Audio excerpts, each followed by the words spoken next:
Let's get into it, Leroy. We got to talk Yes. to the legend about this, man.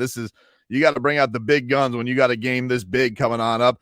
Go out to the Toyota of Hollywood guest line shop. Hundreds of Toyotas indoors in one of America's largest showrooms at Toyota of Hollywood on 441 between Hollywood and Sheridan. The great Larry Csonka joining us there on the program. Larry, we appreciate the time. Thank you so much for making time for us today on this Football Friday. Sure thing. This game, Larry, you're one of my favorite follows on social media during Dolphins games. I love getting your reactions to the whole thing. How do you take in last week a butt kicking like that? We're all very hyped up for it, and the Dolphins kind of get humbled right out of the gate. So how did you experience last Sunday? Well, if you go back with me to the game, you'll remember that they didn't just get humbled right out of the gate. They were looking pretty strong all the way through the half and into the third quarter. But that suggests that the team they were playing, the Ravens, had a little better plan come out of that halftime break. And they stopped what we were doing and started doing some things that they could do. That suggests that we can play with anybody for a half, but maybe not for the full distance of the game, which breaks down to maybe it's more of a coaching style than it is a player style. I played when it was control the line of scrimmage, run the football, everything comes off of that. Any type of offense starts with that. Football's different now, but it always seems that the teams have the same basic concepts of football throughout the history of football. Control the line of scrimmage. There you go. When you watch these teams that have these high-powered offenses, motions all over the place, are you still focusing on the same things? Or are you like, why aren't we trying to do more to control the lines of scrimmage? Well, to control the line of scrimmage, those are the words that are written up on the wall in the gold lettering right there, to control the line of scrimmage. Under the rules that I played under, 40, 50 years ago, there was a more physical control of the line of scrimmage than what there is today. It's almost a pirouette. It's almost a ballet arena up there. I don't mean to minimize the contact. People are big. There's still great contact up there. But there's not a controlled effort as much as a reaction to what's coming. So I think that the overall picture is, in my day, you tried to control the line of scrimmage physically and attack it and work the ball down the field in small segments. I think with the rules changes, things have changed so drastically that it's everything's a kind of stop the rush and see if you can connect with the pass. And it's taken the emphasis off the running game. And what I'm talking about here is ball control. When you have ball control, you have clock control. So no matter how good their offense is, if you keep their offense on the sideline and you run 7 minutes or 8 minutes off in a quarter by controlling the ball and working your way down the field, you make it a lot easier game for your defense, or at least a more controllable game for your defense. So, Larry, how do you, watching these couple of years of Mike McDaniel, I think you got some time with him last year, like getting to know the guy and seeing kind of his vision this year with the second year of this offense, all the motion, all kind of the trickery they try and do. How do you, I guess, enjoy watching this kind of style? Because it has put up big numbers. But there's been, some speed bumps in, like you said, like the big time matchups. They seem like they can hang, then something kind of goes awry for them. So how have you liked how this offense has played out for him this year? When I first watched him, when he first arrived, I wasn't much of a fan.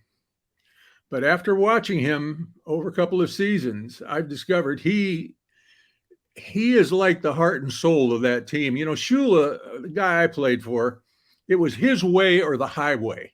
It was cut and dried. You either did it the way he said you were going to do it, or you got the hell out of Dodge. That was it. He traded. He got rid of it. If you couldn't see his light, that was the end of it. I don't see that happening today. I see a much different atmosphere there. I see a more intellect situation where we're going to not only beat them with our brawn, but we're going to beat them with our brain. And, it's a much more refined a more educated approach to the game, I think, than I've ever seen. I'm a fan. Obviously, sometimes it's hard to be a fan when you see a second half like we saw last week. It kind of shakes you, rattles you at your bones. You start throwing things. I'm terrible about. It's hard for me to watch a game like that. I make no bones about it. But this team has operated that same way for the last couple of years, and they're making progress. If you look historically what they've done, they're working their way slowly up the mountain. So someone's hearing what he has to say. To answer your question, I'm a fan of his now. After 2 years, I didn't know I was in the first year. As the second year's come along, his methodology, whatever it is starting to work and is starting to show. Now, if we can just get it to work in the fourth quarter. Right. Can you take us to Sunday? What is the most angry you get? Do you throw things? Are you yelling? Do you need to walk out of the room? What is before you fire off the tweet of frustration?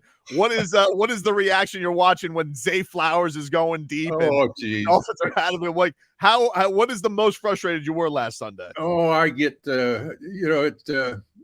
I find myself up on my feet. A few years ago in that big Super Bowl game where the kid from New England almost caught the ball to win the game, or the kid from the Giants caught the ball and saved us from having a company as an undefeated season.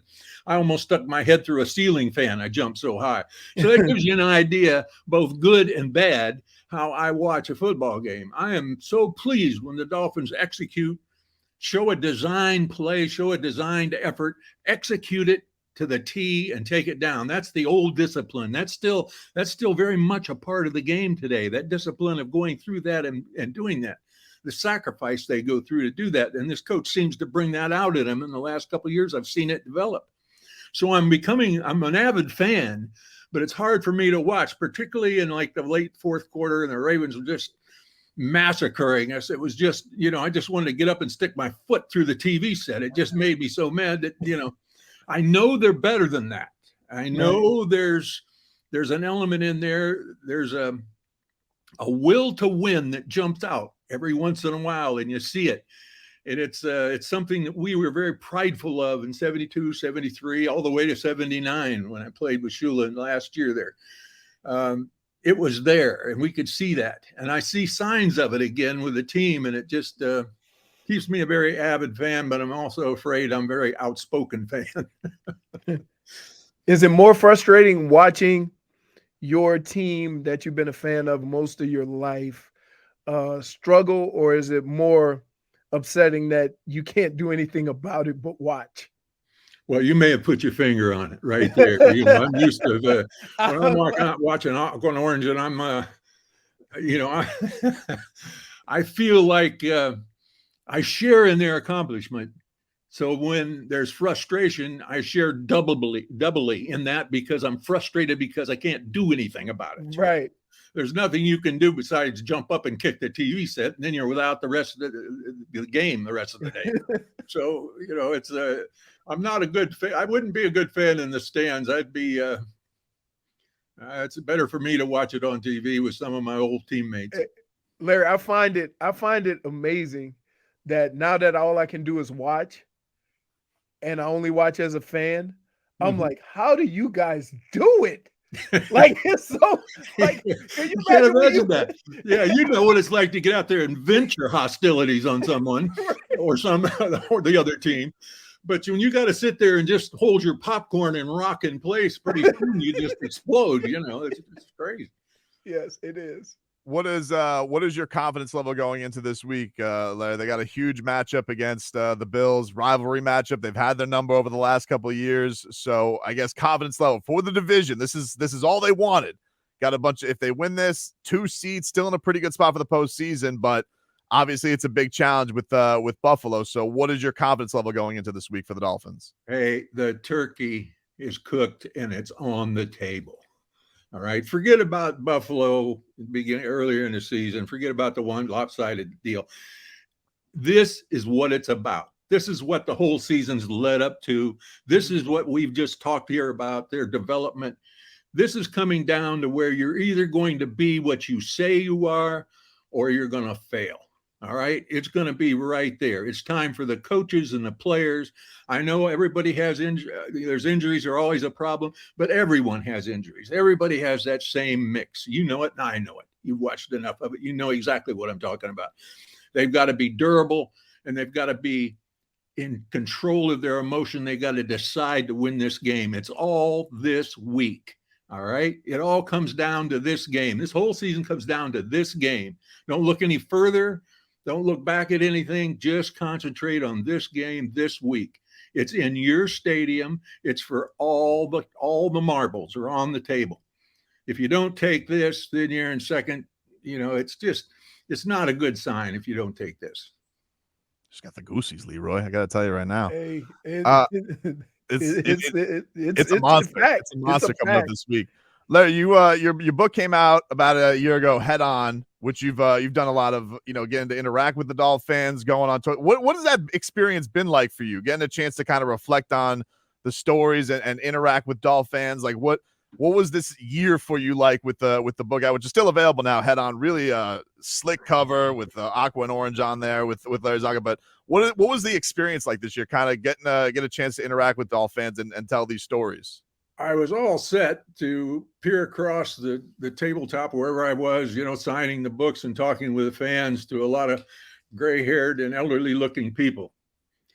But I've discovered that there's a lot of second, third, and fourth generation Dolphin fans that still know a lot about our history. And, that gives me a great deal of pride. That I don't know, there's almost a family feeling about that. Kind of us against them, but it's all just for a football game, and it's in good spirits. And that is something that pro football gave me that I didn't realize at the time when I was there, that I would have an ongoing connection, almost a family-like, distant family granted, but still family relation with a lot of the fans. And when they came up, I expected to be signing a lot of books for grandfathers and great-grandfathers that are explaining to a young man or young lady what the Dolphins were back when. Instead, I've got a lot of young people standing in front of me, or moderately aged people, mid-range people, 30s, 40s, 50s, that are standing there that know all about it. And what a refreshing thing to see that it goes on, that it's I know pro football is just a pastime in our country. That's good. But it's also a thing that brings a lot of people together. And it's nice to know that it brings people and families together, and that the grandfather is talking to the grandson, and they're both trading quips from the book. And I'm just sitting there amazed, because I just, it amazes me that a 10-year-old person has read the book and understands it and is putting together what happened in the history of the Dolphins. That gives me a great deal of pride of having been a Dolphin and been part of that history. Really, really great. We'll get the book. It's still available if you guys haven't yet. Larry Csonka, Head On, a memoir. Check it on out. We really appreciate the time, Larry. Thank you so much for giving it to us here on this Friday. You got us all fired up for Sunday Night Football. And really appreciate you spending some time with us. Let's go Dolphins. It's all right now. This is the moment. Come on, Dolphins. Come on, Dolphins. Come on. Come on now. Larry, thanks for the time, man. We appreciate it. Appreciate it. There you go. The great Larry Csonka. We appreciate him. You know what he made me? He made me hungry. Turkey's on the table. Turkey is on the table.